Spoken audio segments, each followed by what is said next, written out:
This is a Basque cheesecake with no added sugar, and the inside is pure vanilla cream. Let me show you exactly how to make it. I have 3 vanilla pods that I'm slitting lengthwise, and then I'm extracting all the seeds. When you take out the seeds, use the back of the knife. It's cleaner like this. And now add all of the seeds to 1.1 kilograms of cream cheese at room temperature. 3 vanilla pods is a lot, but this cake needs a lot of vanilla. And you can use the pods to flavor your coffee, your tea, or even put them in the jar where you keep your sweeteners. This is a big cheesecake, so I'm going to make it in a stand mixer. Add 10 grams of honey and then start the mixer. The honey will keep the center very creamy. Now gradually add 60 grams of powdered erythritol. Keep the mixer on a lower speed, and then gradually add 180 grams of powdered xylitol. You can also skip the erythritol completely and only use the xylitol, but the structure of the cheesecake will not be the same.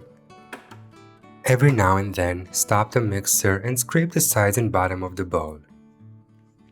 Then, gradually add 6 eggs and 1 yolk at room temperature. Add them one by one and wait for a couple of minutes before you add the next.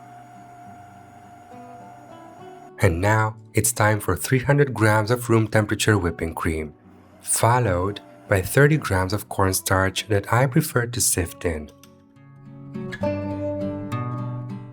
Just give it a short mix and that's it. Remove the bowl from the mixer and scrape the sides and bottom with a silicone spatula. Then use an immersion blender on high speed and blend the mixture for 2 full minutes.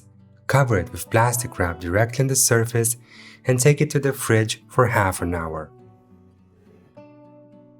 Then pour the cooled batter into a 26 cm springform pan that's lined with parchment. To give the cake an authentic look, the parchment must be crumpled. Bake it for 40 to 45 minutes at 200 degrees Celsius with the fan on, and when you pull it out of the oven, it should have a serious jiggle. Let it cool down to room temperature and then refrigerate it for 8 hours. The cake needs this time to set properly. Then unlatch the ring and lift it away. With the ring removed, slowly peel off the parchment to reveal those rugged, uneven sides so typical for a Basque cheesecake. Use a kitchen torch or very hot water to cut into the cake. Wipe the knife clean between cuts. Then use a small offset spatula to slowly pull out a slice. Because the center is so creamy and soft, it might tear. This is probably one of the easiest cheesecakes you can make, but it's also one of the most delicious ones, and I do hope you're gonna tell me how it turns out for you. See you next time, dessert lovers!